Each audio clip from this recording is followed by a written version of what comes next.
Welcome to our last Greek mythology performance prior to spring break, which is so exciting. The kids are so excited. I had a really a moment that was very sweet this morning. The kindergarten teachers were in here, and they were looking at all the pictures on the wall that the students created, and sort of recognizing their former students' names. And they took a whole moment to go around the whole room, and they were just admiring and saying, "Oh, this is this kid, and they were their former teachers." So it was very nice, and they were just appreciative of how much they've grown and the artwork they've created. This is a cross-curricular project. It's all subjects for a couple months, really. Maybe aside from math, but it becomes everything. So, and these fifth graders are out there waiting to go, so I don't want to talk too much. Mr. Matt, get on with it. So, without further ado, Class 5C, Greek Mythology 2023.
Each with powers, each with a story, to explain all of life's mysteries. The gods and goddesses lived together on Mount Olympus, a mountain so high that no human could ever see their activity. At the start there was Gaia. I'm Gaia, source of all life. I commanded the darkness so long ago that no one knows how and no one knows when. There was her grandson Zeus. I am Zeus, the most powerful of all gods. My weapon is the lightning bolt. With it I can govern the sky and earth and secure my place as the most powerful of all gods. He's all about that bolt, Zeus had two brothers. I'm Poseidon, god of sea. My weapon is a trident. When I strike the water, the waves are high up in the sky.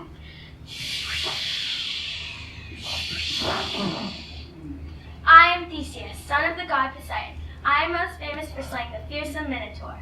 I'm Hades, the god of the underworld. My power is a tap of invisibility. When I use it, I can move around without being seen and sneak up on my enemies. I am Demeter, goddess of fertility. I tend to the fields and flowers with my daughter Persephone. I am Hestia, keeper of the hearth and tender of all fires in the world. I'm Hera, goddess of marriage and family. I'm also Zeus's wife. Zeus shared his throne on Mount Olympus with his brothers and his sisters and all their children. Together, they served as the major gods of ancient Greece. You should have seen their family reunions. I am Ares, son of Zeus, god of war. I always have my sword and shield at my side. I'm Aphrodite, the goddess of love. No love to hang my picture. I'm Hermes, herald and messenger of all the gods. Hey, I just bring the news, I don't make it. I am Persephone, daughter of Demeter, goddess of spring. It's nice to be back from the underworld. More on that later. I'm Athena, goddess of wisdom and art. I'm a real headache to my father Zeus. I'm Apollo, son of Zeus and god of the sun. You can thank me for all these gods and things. I am Dionysus, the youngest of the gods and the god of wine. I'm so popular I get invited to all the parties and celebrations.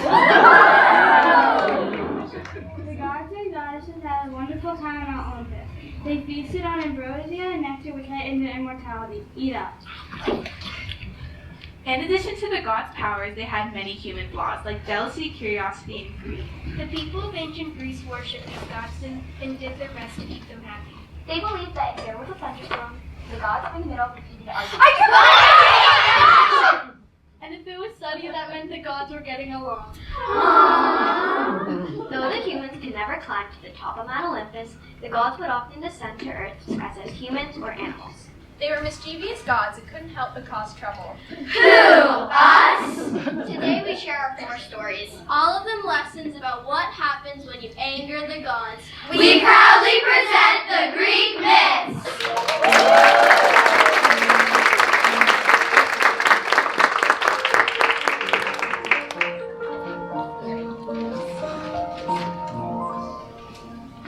The myth of Arachne. Athena was the daughter of Zeus. After Zeus swallowed her mother, the goddess Metis, Athena sprang forth from her father's head. Fully grown and wearing the armor and helmet that her mother had made while inside Zeus's body, Athena was wise and strong, the goddess of wisdom and Zeus's favorite child. My dear Athena, you are my most treasured child. I will grant you any wish you desire. Just simply ask and it shall be so. Kind father, though I am the goddess of wisdom, I long for creativity as well. Please, bless me with the gift of artistry and I shall be content. Zeus kept his promise, and Athena became a master of craftsmanship and the goddess of artists. She was the inventor of the loom and presented her gifts for all mankind to enjoy. With this invention, I can create the most exquisite tapestries, using threads spun from the softest clouds and colors from the universe, red from the sunset and blue from the night sky. Everyone in Greece worshipped the artistry of Athena, until one day, a young maiden, the proud Arachne, Excuse me? challenged the goddess. Excuse me, who dare challenge the goddess Athena? Patience, please, I'm just getting to that. Arachne was a young girl who lived in Lydia, famous for its purple dye. Her joy was weaving, and she wore the most beautiful clothes anyone had ever seen. Look at my craftsmanship. I make men weave at my artwork in the skill of my hands. I'm the greatest weaver in all the world. The greatest since the world began, no doubt. In fact, call me crazy, but I think I can be better than Athena herself. Oh, no. Oh, yes. Athena heard this, of course. The gods are always very quick to hear criticism, and even swifter to act against it. Athena was hurt and dismayed by Arachne's words, for she truly cherished the mortals and only wished for their betterment. However, this disrespect could not go unpunished. You poor child, you do not know how foolish you are. Athena disguised herself as an old woman and went down to Earth to Arachne's house. She met with Arachne and gave her the opportunity to correct her mistake.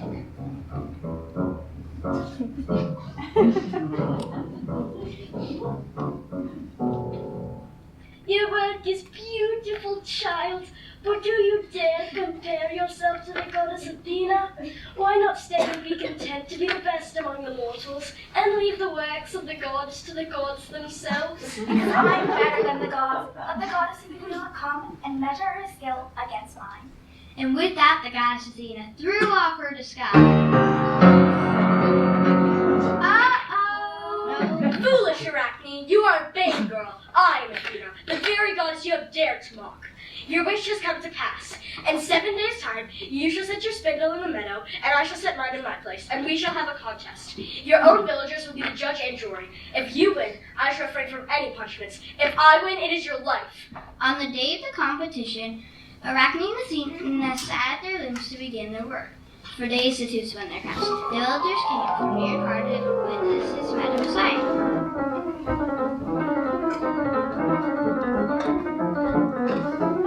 Though Arachne's loom produced a rich and beautiful canvas,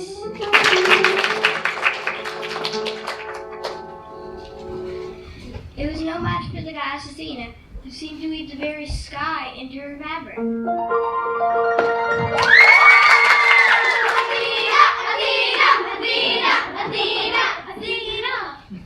Dear goddess, forgive me for my vanity. It is true that you are the greatest in craftsmanship. Please spare me my humble little life. I take pity on you, Arachne, but though you are a proud girl, you are indeed talented. I shall spare you your humble life. But since you seem to enjoy weaving so very much, you must spend the rest of your life doing it forever, so that you may never forget the fate that befalls on those who challenge the gods. And with that, Athena changed Arachne into a spider.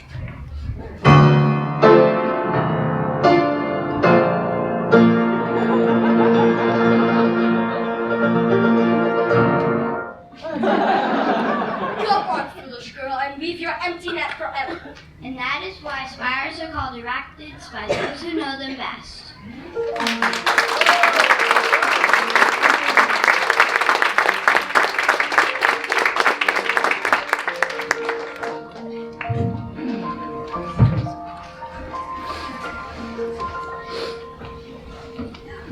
The myth of Daedalus and Icarus. Daedalus was a Greek inventor, architect, and craftsman of marvelous skill. Why, thank you. He is credited with inventing carpentry, including tools like the axe, the saw, and glue. He is said to have been the first to invent sails and masts for the ships in King Minos's navy. I also carve statues with such precision that they appear to be living and moving. Excuse me, I'm in charge of the narration. Are you going to tell the whole thing? The title of the myth is Daedalus and Icarus, so yes. Can we change the end? I don't like what happens. Whose fault is that? Among Daedalus's most famous inventions, a wooden bullet for queen passageway and a labyrinth. Which is a complicated maze. Once you enter, good luck finding your way back out. The labyrinth was designed to imprison the Minotaur, a fearsome creature of Crete, who had the body of a man and the head and tail of a bull. Minotaur, that's your cue. Roar. Hear some? I'm the Minotaur. Hear me roar. Roar. You're supposed to be a gruesome monster. This adaptation's for children. I don't want to scare them. But you eat children. Athenian children. Oh, come on. I'm deeply misunderstood. No one loves me. Everybody's scared of me. No one feeds me, except for the occasional batch of human sacrifices. Don't judge. Minotaur's gotta eat. Regardless of the creature you see on the stage before you, the Minotaur was terrifying, pacing around the center of the labyrinth, always angry and hungry.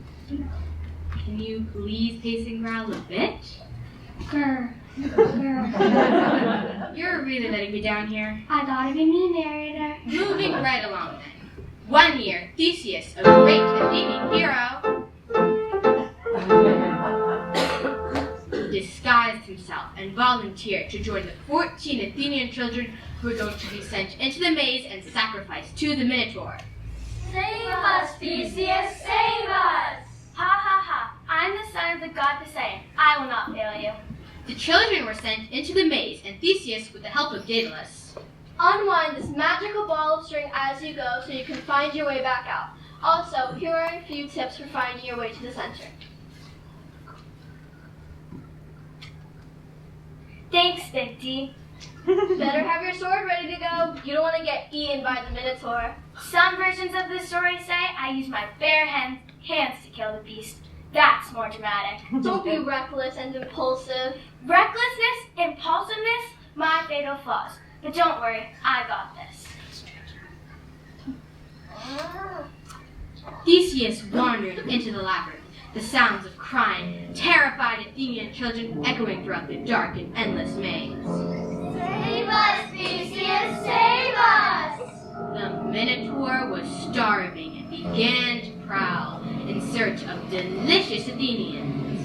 You know I'd be fine with a nice Greek salad. Does anyone know if Grubhub will deliver to a remote island in the Mediterranean? Oh my God! You don't eat salad! Stop it! Theseus used the magical string and followed Daedalus' tips on how to get to the center of the maze. Here comes dinner. After winding through the dark, creepy passageways, Theseus finally arrived at the Minotaur's lair. I, Theseus, son of the god Poseidon, greatest Athenian to ever live. I'm here to slay you, you wretched, horrifying beast. No need for the name calling. Minotaur has feelings too. And with that, Theseus killed the Minotaur. Really? That's it? You call that a character arc? Can I have another scene or two? Sorry, that's how the myth goes. Die! Die! Die! Take it easy. I'm dead. Sheesh. No. Once the Minotaur was dead, Theseus followed the magical string back out of the labyrinth, gathering up Athenian children as he went.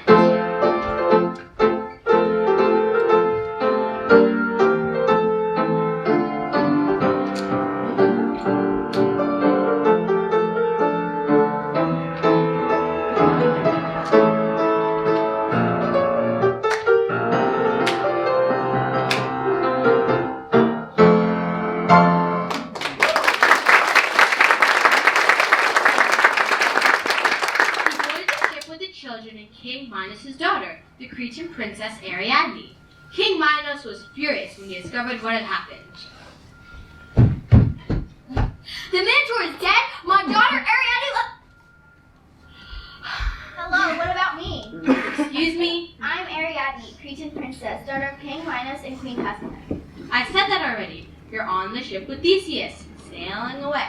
I'm the one Theseus came to for help. That scene with Theseus and Daedalus never happened. It was me. This is a myth. Technically, none of this happened. I gave Theseus the ball of string and sword to slay the Minotaur. Great. Ariadne helped Theseus by holding the ball of string. Now sail away. Theseus would have never conquered that basin monster without me. Thank you for setting the record straight. On with the story. You're not going to give me any more stage time? We've got a lot of dudes to this play, and my story is essential to this myth. And I'm going to marry the god Dionysus. We don't have time for that. This is the myth of Daedalus and Icarus. Icarus hasn't even entered yet. How many pages of the script are you? Hi, I'm Icarus. This kid, seriously? Hi, I'm Icarus. What about the scene where Theseus abandons me at the island of Naxos? I'm prepared to give you some real tears when I discover that I've been left behind. Look.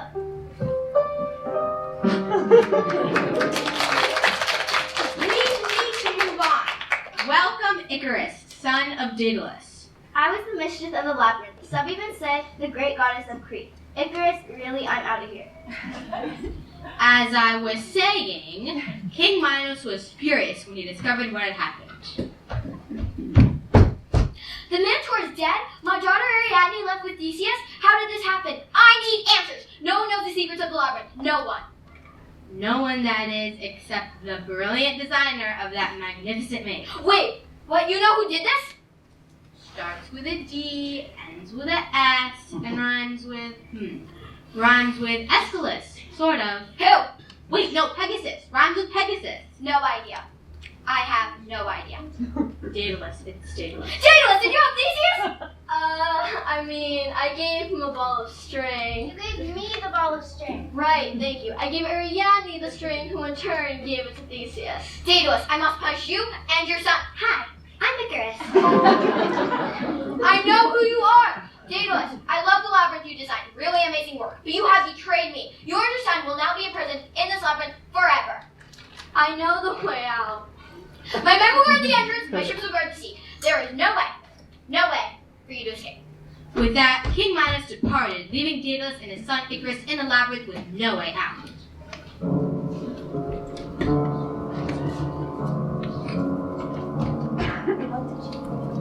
Then what? Go ahead. Narrator? Whoa, Dad! This cliff is super high. Look at the view. Hello? Narrator? Where Look, did you Dad. go? Look, Dad, I can bounce on the edge. Icarus, move away from the cliff. Icarus! What are we gonna do, Dad? I need to think. I'm gonna explore the labyrinth now that the Minotaur is dead. No, you are not. Why are you so boring? Please, Icarus, I need to think of a plan. Whoa, Dad, look at these. They must come from huge birds. Look at me, Dad. Let me see that. Icarus, help me collect as many of these as you can. What are you doing? Gather more feathers and tree branches, anything you can find. For days, Daedalus worked, using bird feathers, branches from trees, and wax to build his latest and greatest invention. What is that? What did you make? Whoa, wings! Come here, let me fit these onto your back.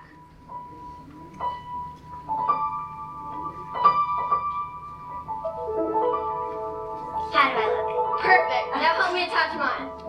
There was no way out through the complicated maze with the entrance blocked, and Daedalus knew that even if he and Icarus could sail the dangerous rock face down to the ocean, King Minos' men would catch them, which meant We're going to fly! no human had ever overcome the force of gravity to soar through the air like a bird. If anyone was capable of such a creation, it was Daedalus. Let's go! Wait, you have to listen to me. If you fly too close to the water, your wings will get wet and the wave will pull you into the sea. Got it. Let's go! Wait, I'm not done.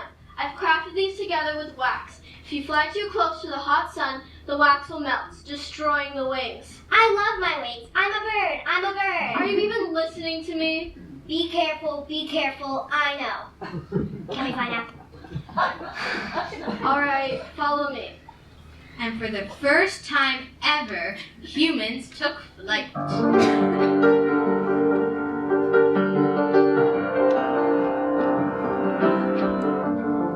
Dad, look at me! Haha, yes! Down below, the citizens of Crete looked up and witnessed this impossible sight.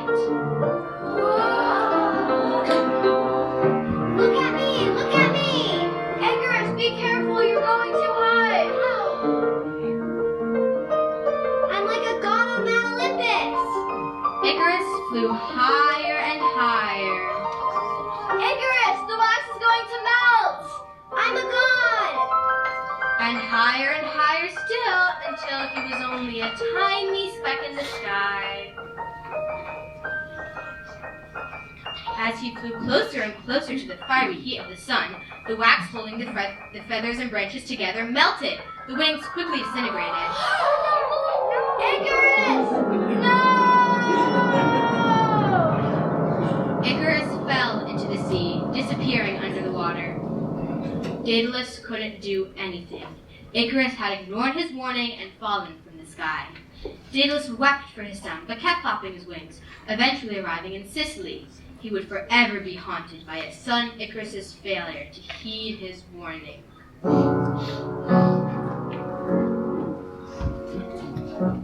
Well, that was fun. Ariana, you're still here? I never left. I've been sitting over there the whole time.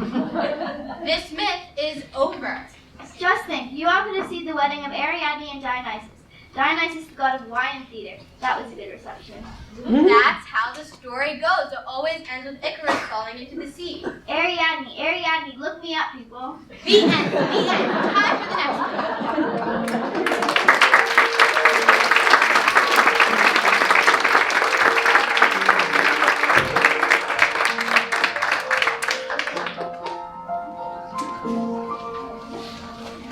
The myth of Pandora.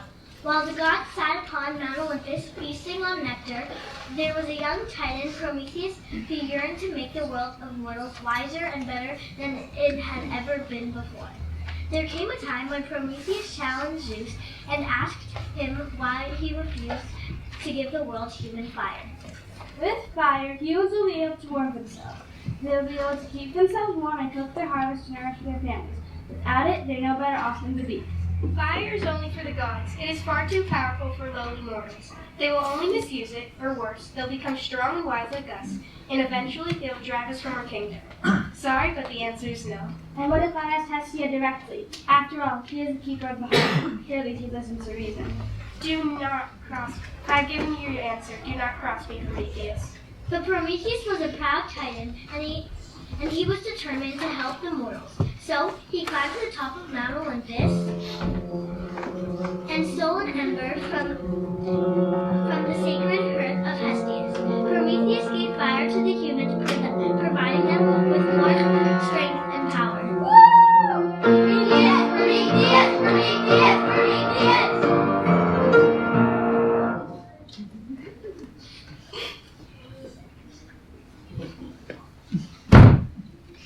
I'm sorry that I betrayed you. When I saw those mortals shivering at night forced to eat raw meat, I had no choice but to intervene. This cannot go unpunished. From this day forward, you shall forever be chained to this rock. Forever? You mean actually forever? It won't be so bad. You're allowed to have visitors. Zeus was also angry with the mortals for accepting the embers, and decided he would punish them as well. No longer would they live in a blissful shadow of the gods. Let them keep their fire. I will make them 10 times more miserable than before they had it. Since Zeus was a clever god, he devised a clever punishment. The punishment for mortals would take the beautiful form of a beautiful woman, the first woman on earth. I will create a gift for the earth, a beautiful girl, and she will look like her own Aphrodite and be blessed with a gift from each of the gods. Hephaestus, god of craftsmanship, I order you to mold this girl out of clay. Aphrodite, crown her with jewels. Athena, give her wisdom and craft. Apollo, teach her how to sing. And I will give her the greatest of all human gifts, curiosity.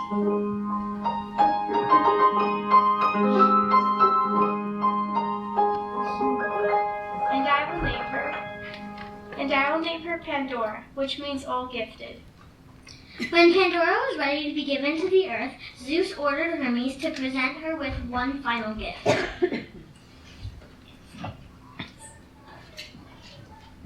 I present to you, Pandora, your final gift, this beautiful box. Wow! How'd you know I wanted a box? Taking it with you to Earth and under no circumstances may you ever open it. Wait, why? What's inside the box? Just promise me you'll never open it. It's getting late. Earth must be waiting for me. Time to go! And so Pandora was placed on Earth. Zeus took vengeance by presenting Pandora to Prometheus' twin brother, Prometheus. Prometheus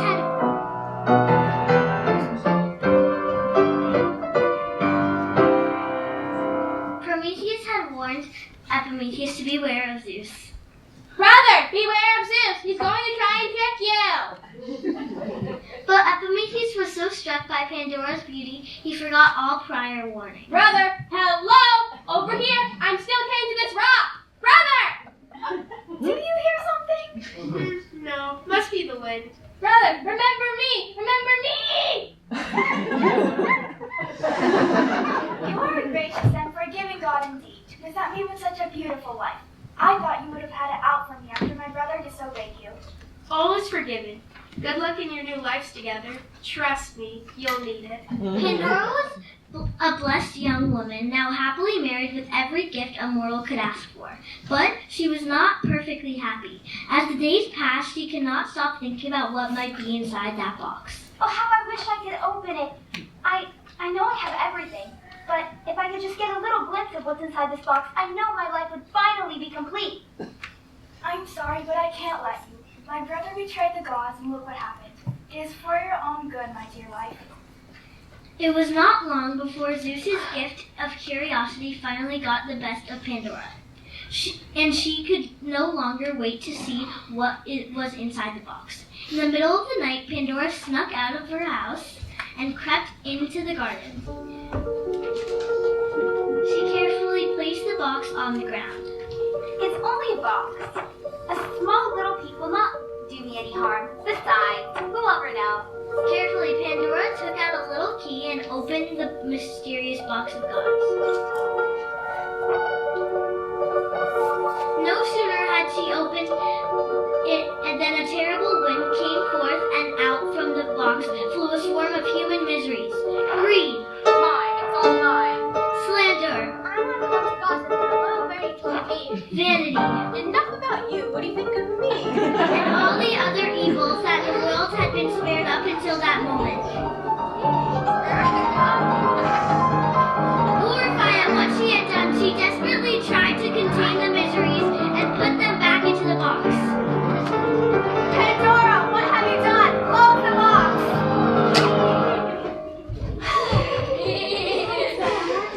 But it was too late. She had lost all of them, but one. Pandora clapped the lid onto the box before Hope had a chance to fly away. Hope. At least I have hope.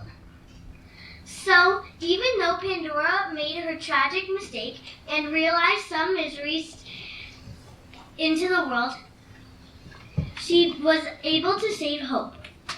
And that is why, though the world is not perfect and miseries do occur, we still hang on to tomorrow, always filled with the hope that things will get better with time.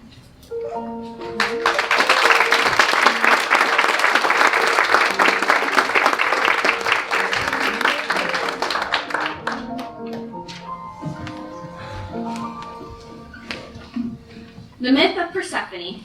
As the goddess of fertility, Demeter was in charge of all the fields and crops and assured the earth of good harvest and abundant life. Zeus was very fond of Demeter and appreciative of all she did for the earth, and so he made Demeter his wife. Together they had a beautiful daughter who they named Persephone. Persephone brought Demeter so much joy that she never let her daughter out of her sight. When Demeter went to the earth to look after her fields and trees, she brought Persephone with her. Come, Persephone, my cherished child, let us sprinkle the flowers with the dewdrops of heaven. Persephone was raised among the flowers and was even told that she looked like a flower herself. It was she who named all the flowers in the world.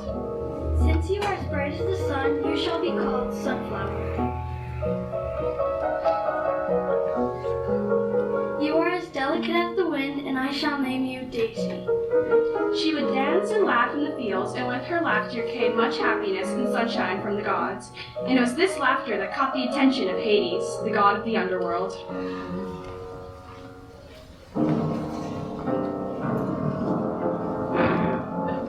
What is this strange feeling that's come over me? Why is my frown turning upside down? I feel happy.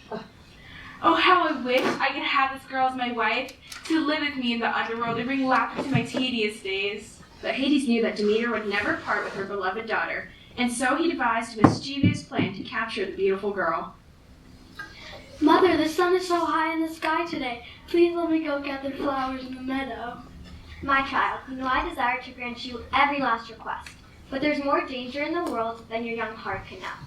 Please, Mother, I promise I will return before dark. The flowers are so beautiful and plentiful, and I will make the most beautiful crown for you. Very well, Persephone, but do not travel too far or rest behind trees where I cannot see you. Thank you, Mother. I will do as you say. But in her excitement, Persephone forgot to heed her mother's warnings. She strayed too far for her mother to see her. Closer, closer, closer. And in the flattest part of the meadow, the ground split open. In an instant, Hades reached up from the underworld and snatched the girl, dragging her down below. The ground quickly covered up the hole, and silence fell upon the land. Demeter realized something was wrong instantly and called out urgently for her daughter. Persephone, Persephone, where are you? Come back, Persephone. Persephone had vanished without a trace, and Hades led the frightened girl to his home in the underworld.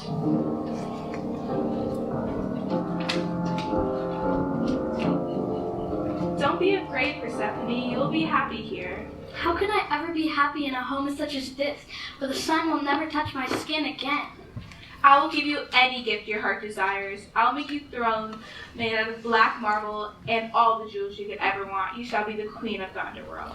I have no use for cold jewels. I love the warmth of the summer air and the delicacy of the flowers. They are my jewels. I don't want to be queen of the underworld. I want to be with my mother.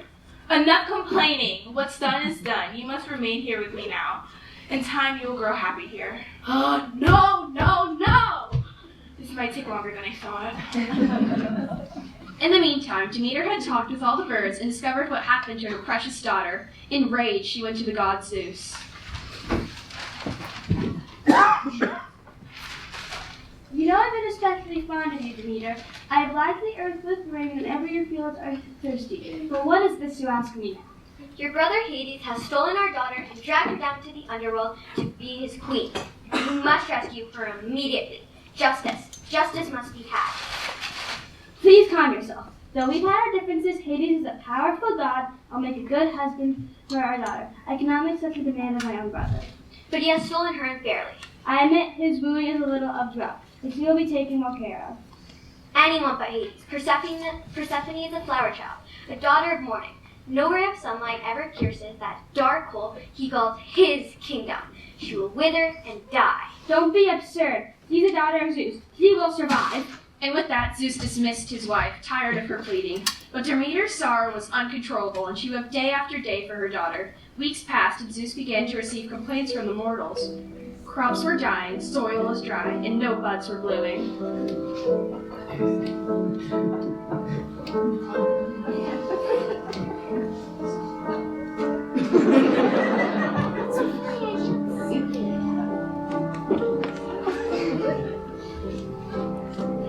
I realize that I made up an entire fair. Can't we find some compromise? As long as my daughter is away, I will weep. As I am the goddess of fertility, while she is gone, nothing will grow. No tree will bear fruit, no grass will spring. I will mourn, and the land and the earth will grow as dry and shriveled as my heart. Somehow I don't think that's going to ease the morals. Very well, she'll be allowed to leave Hades as long as he has not eaten the food of the underworld. If he has, understand there is nothing I can do. She'll have to remain there forever. I will send Hermes to rescue Persephone and bring her home to you. I'm certain she has not eaten. The soul be too heavy to eat. But in fact, Persephone had been growing weak with hunger, and though nothing grew in the underworld, there was one single tree that bloomed in Hades' garden. Come, Persephone, taste my pomegranate. I'm sure you've never tasted such sweet and juicy fruit. That is very generous of you to share the fruit of your only tree. Perhaps I have underestimated you after all. In truth, the cunning Hades knew that once she had taken a bite from the pomegranate, she would never be able to return home to the earth's surface. 1, 2, 3, 4, 5, 6. Persephone had eaten 6 seeds when finally Hermes arrived to take her back to earth. Persephone, your father Zeus has declared that you were to return to your mother. Come with me and I shall bring you home where the land blooms under the blessings of the sun. Oh, thank you, Hermes. I knew my mother would not leave me here for eternity. But Hades interrupted before their departure. Not so fast, my friends. Persephone has eaten the fruit of the underworld. Since she's eaten 6 seeds, she must remain here with me for 6 months of the year. You can go to the earth right now. Bye. Bye, darling. Hades smiled as he watched Persephone leave, for he knew that she would be returning to him. When Demeter saw her daughter again, she ran to her with joy.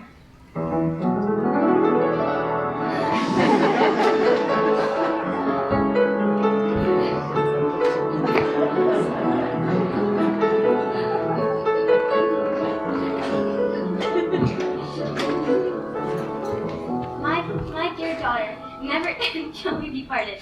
Together we shall make nature bloom all year round. I'm sorry, Demeter, it cannot be. She's eating the pomegranate. 6 seeds. I'm so sorry, Mother. I will have to return to the underworld for 6 months every year. It's my punishment. My daughter, how I shall cry without you. Do not cry, Mother. We must be happy for the time that we've had. You have raised a daughter well, Demeter. Persephone is wise beyond her years. Listen to her advice and let's put this drought and famine to an end. Very well. As long as when you are here with me, I will be happy and smile upon the earth, and everything will bloom in my joy. For the 6 months that you are gone, I shall weep, and the land shall be with me. During that time, nothing shall grow, and the land will be as dry and hard as my heart. And that is why there are seasons, and why summer and winter are as they are. For when Persephone returns to her mother in the spring, the sun shines, and when she returns to Hades in the fall, the earth must sleep under frost.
Wow, 5C. Did you feel the energy like I felt the energy? That was amazing.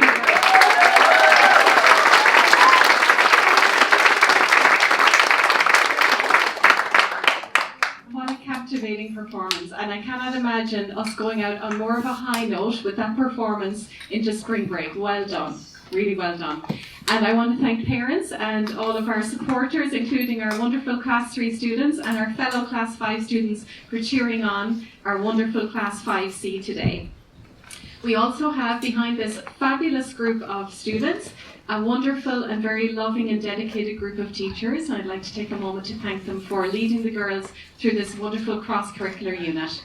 We have, for art, Miss Lilligren and Mr. Milroy, our choreographer, Miss Garcia, Miss Gunther, our music teacher, Miss Bonfiglio, your girls' homeroom teacher, and of course Mr. Madden, Miss Hickey, and Miss Baker, who are side stage and have been through this entire process, leading the girls through the show. I also want to say a special thank you to Miss Kim. I cannot imagine a more perfect accompanist for this performance and a wonderful soundtrack that was provided.